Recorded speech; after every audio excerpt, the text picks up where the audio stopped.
The Washington Nationals have officially signed Josh Bell and Trevor Williams over the last week or so. How much better does this make the Washington Nationals? We'll discuss after this.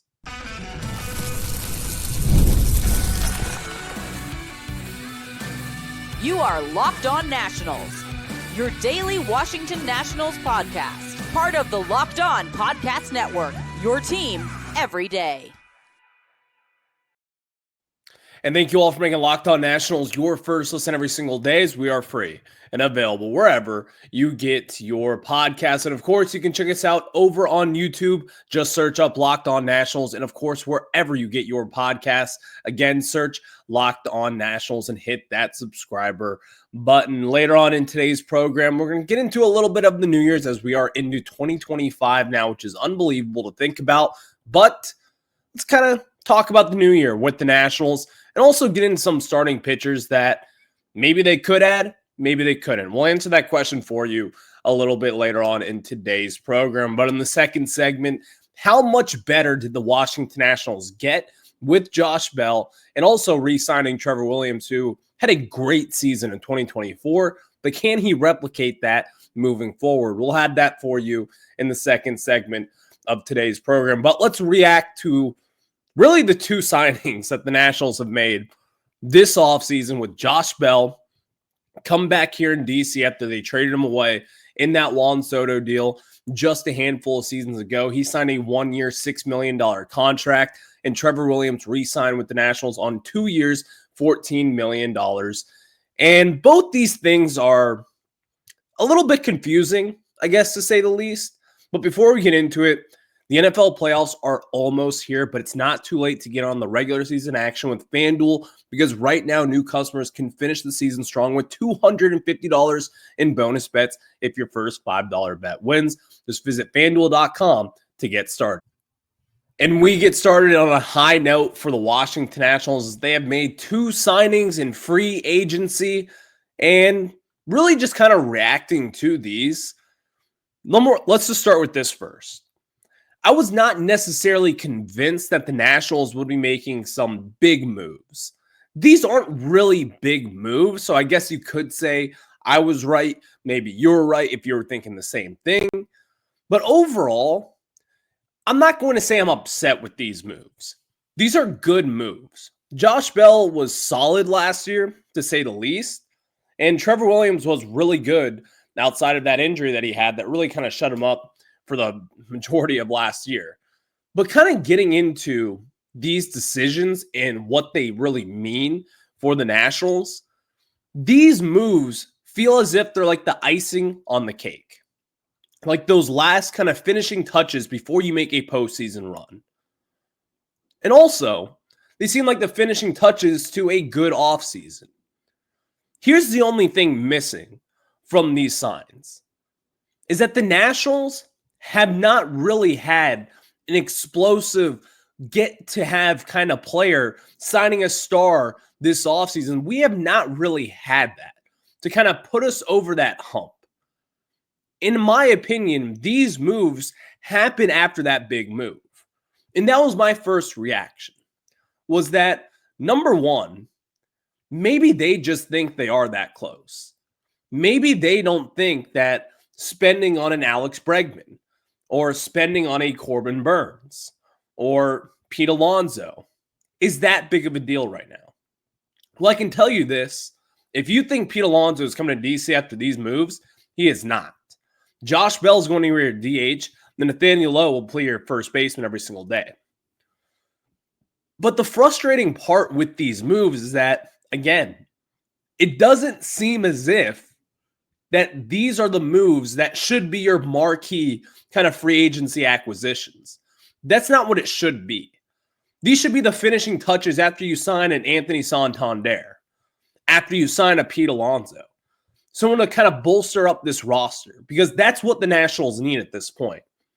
You overall just need more talent.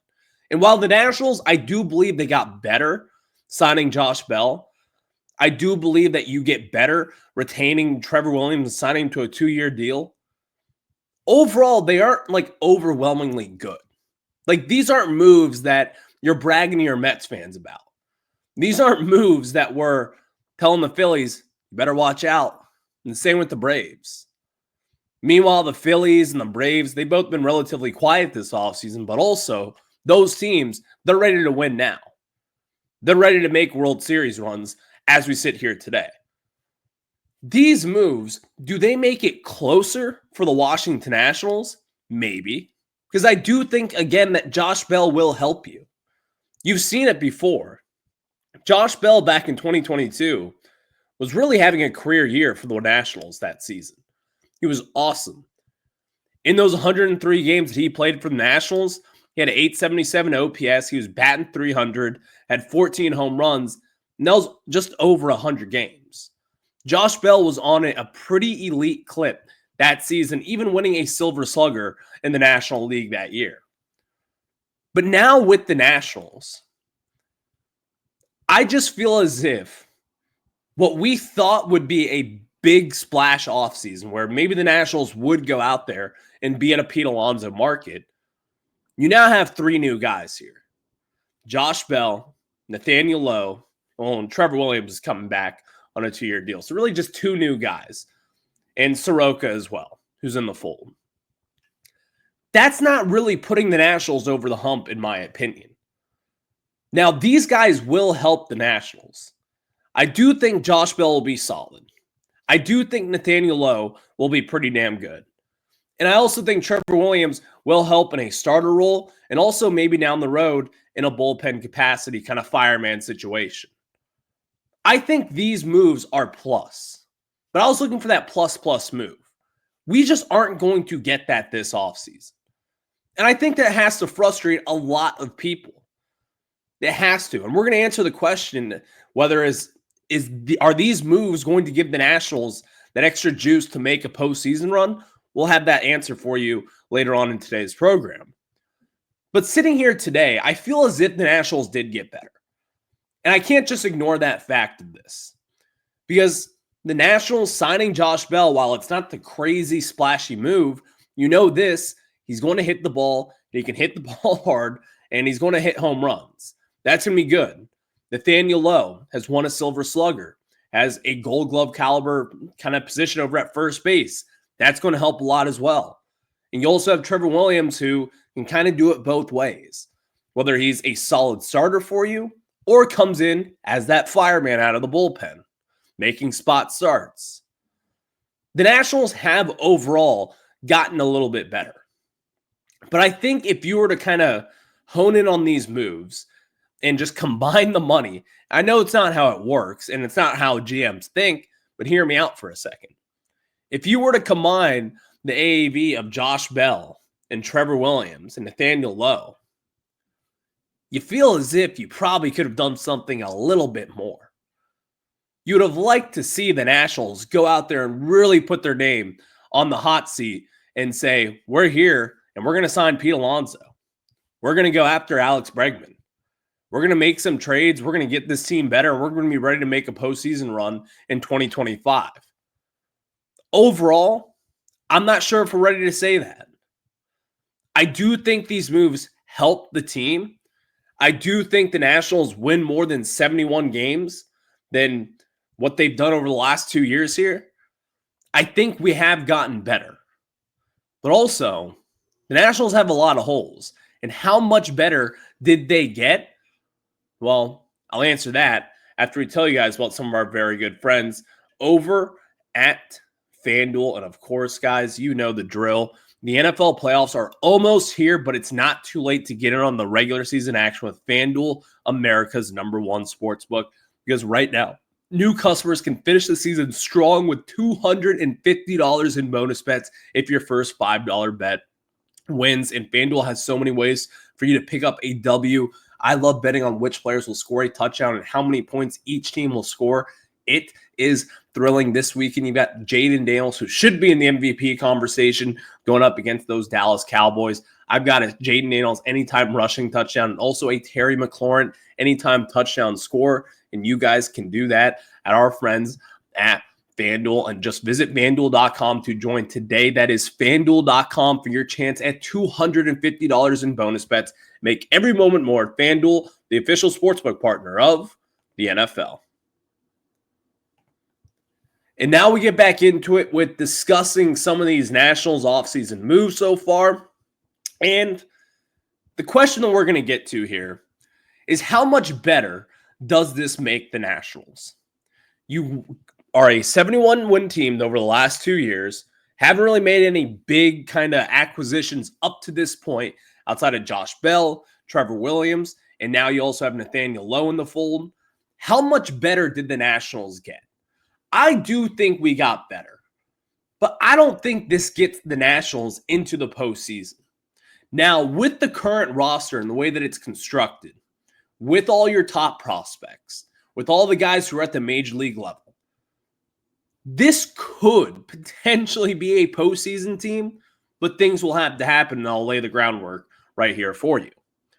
Number one, CJ Abrams is going to have to be first half CJ Abrams, the all-star of 2024, the guy that we are clamoring for the Nationals to sign an extension to.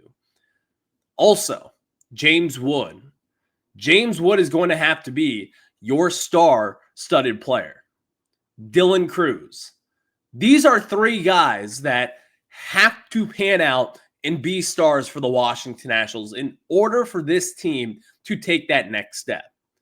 Because looking at the Nationals rotation at this point, looking at their young core of players, you do have solid groundwork for potentially being a postseason team. But there are a lot of what-if questions. And I just laid it out for you. Like, what if Dylan Cruz doesn't necessarily pan out? What if James Wood isn't ready to take that next step up, even though I think he is? What if CJ Abrams kind of looks like the shell of himself of what we saw in the second half of 2024? These are all questions that you have to think about. And I don't know if you can just say, well, Nathaniel Lowe is going to carry your back here. Probably not. Is he going to help this team? I'm sure of it. He will. He's solid over at first base. He's pretty damn good at the plate with his bat. Josh Bell as a DH, if he can focus solely on hitting and seeing what he does there, I think you could get some pretty good production out of him. Trevor Williams, if he's healthy and he's in the rotation, you feel pretty good about that. He's coming off a really good year in 2024. But also with that said, like Josh Bell, while he wasn't great this last year, with the Marlins, he had a negative 0.8 B WAR. Then he had a 0.3 B WAR with the Diamondbacks after he got traded there to Arizona. These are moves that, again, like they're good moves, but also at what cost? I'm not 100% sold that these moves will just get the Nationals into the postseason. Because, again, what these moves tell me is that they are ready for a postseason run. And also, the main storyline of what these moves really tell me is they think that the core of their team for 2025 is already on them. They think the core is Dylan Cruz, James Wood, Mackenzie Gore, CJ Abrams, and all the different young guys, and all the other different prospects that are ready to come up into 2025, like a Brady House and maybe a Travis Sakura down the line. This is what that really tells me.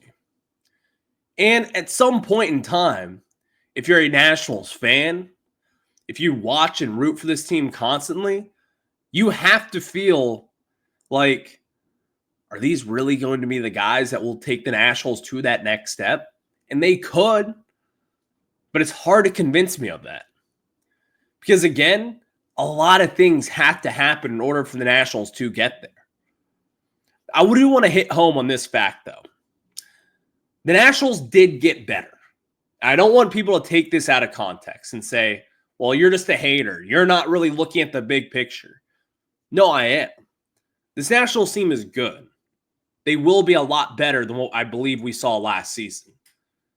But guys are going to have to stay healthy.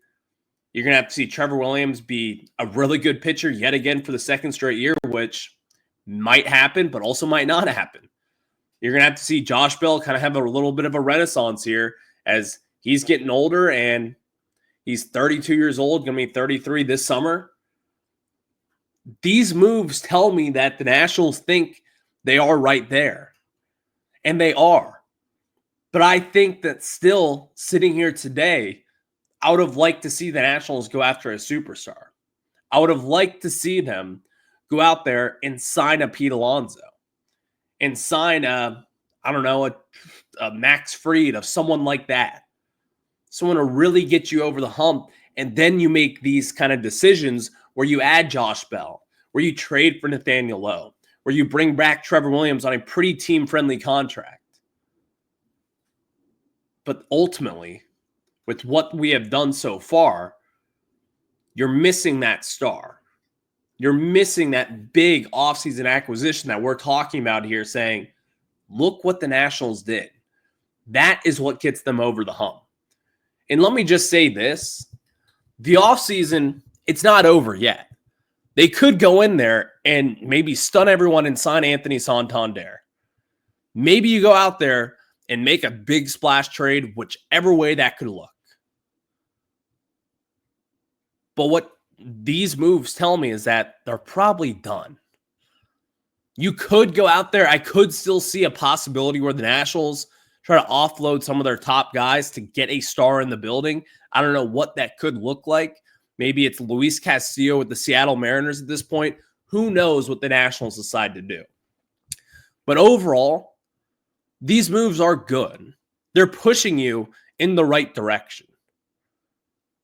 But we're missing a missing piece, if you know what I'm saying.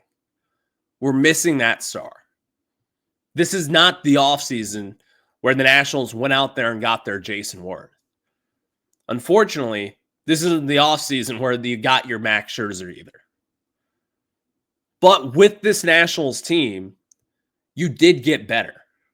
And I do think the Nationals could make a postseason run potentially on how things look going forward. And again, we talked about it earlier in the segment. But your stars, your young core, James Wood, that is the first name that stands out to me. He is going to have to light this earth on fire in 2025, in which he realistically could, by the way. Dylan Cruz, the number one prospect in all of baseball. He's going to have to hit the ground running on spring training and opening day and be your stud. Jacob Young, someone who is not a superstar, but very good defensively out there in center field. You're going to want to see him do a little bit better at the plate in order to help this offense. Nathaniel Lowe, you're going to want to see him have a bounce-back season in 2025. If you see what I'm saying here, a lot of things have to happen in order to make this Nationals team a postseason contender in the year of 2025. It's just as if you're playing this game of math. It's not that realistic. Just this year. Now in 2026, when Dylan Cruz has a full season under his belt, when James Wood does as well, and with hopefully CJ Abrams taking steps up, then yeah, maybe we could be having a different conversation. Maybe we could be talking about one of those guys being MVP candidates going into 2026. Maybe we're talking about Mackenzie Gore being a complete stud and ace of the staff, and Jake Irvin being a great number 2, and Josiah Gray coming back healthy.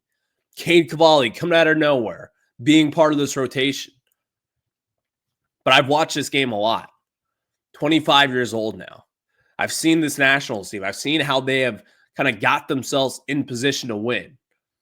And it's not by the way that we have been doing things over the last few seasons. The way that they have gotten to be better is going out there and spending in free agency. And unfortunately for this team, I just don't think we are there just yet. And what tells me that is what we have done this offseason.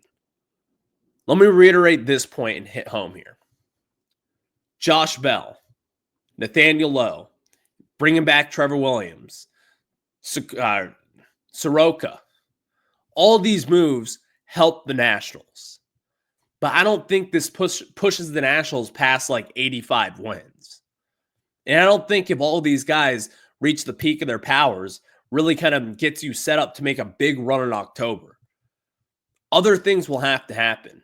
And I'm not saying they won't, but with the way that they're moving kind of in free agency and the way that this roster is constructed, I tend to think that the Nationals offseason, the bulk of it, is likely over.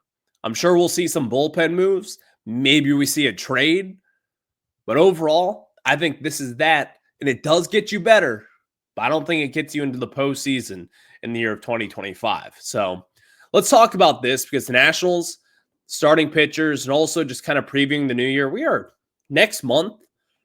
You have the Nationals reporting to spring training. So think about that for a second after we tell you guys about our friends over at Gametime. And I love going to live events, whether it's sports, music, theater, or comedy. One of my favorite memories was attending a concert last year. The energy and excitement were unforgettable. Now, Gametime has made it even easier with our friends at Gametime. And of course, and when we talk about Gametime, they have a new feature called Gametime Picks, and this feature filters out fluff, so they only show you incredible deals on great seats, so you don't have to waste time searching through thousands of tickets. And recently, I was looking for tickets to an upcoming Capitals game, and I used the Gametime app, and I found their Flash Zone deal and their Super Deal as well. They were both so impressive. I want you guys to have that experience right there and then for you. 2 clicks and it's in your phone. And of course, you have to take the guesswork out of buying tickets with Gametime.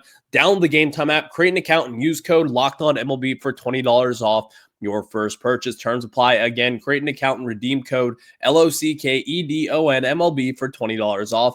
Download Gametime today. What time is it? It's game time.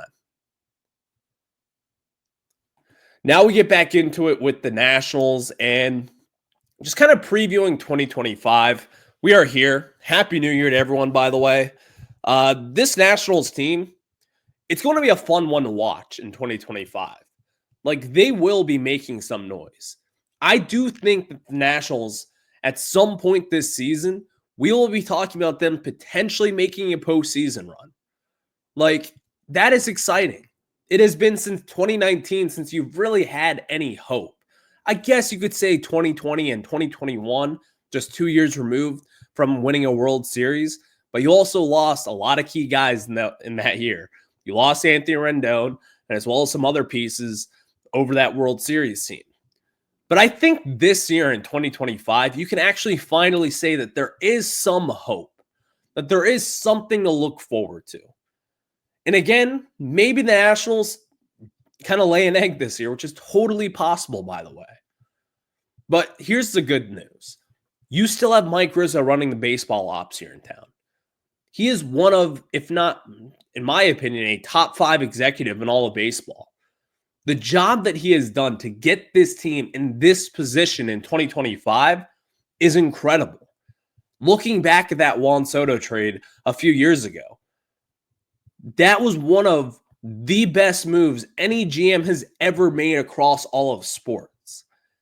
Now it's time to kind of pay that back and kind of see the results on the field. By seeing Mackenzie Gore being a very good to solid pitcher in 2025. By seeing CJ Abrams staying consistent for 162 games and being an all-star caliber shortstop. Seeing Luis Garcia Jr. take another step up and be a great second baseman for this team moving forward. There's a lot of what ifs. But again, this is an exciting time to be a Nationals fan. And in 2025, it's not crazy to think about the Nationals being in the postseason this October. It's not. Things will have to happen. More additions will have to happen. Guys will have to take steps up. But there is room for that. So as we said, if you're watching over on YouTube and you see on today's show, is there still room to add starting pitchers? I do think there is room for the Nationals to add starting pitchers. And you might be thinking, well, look at the rotation right now. There's 6 to 7 guys that you could say could be on the starting rotation. You're right. But number one, injuries happen.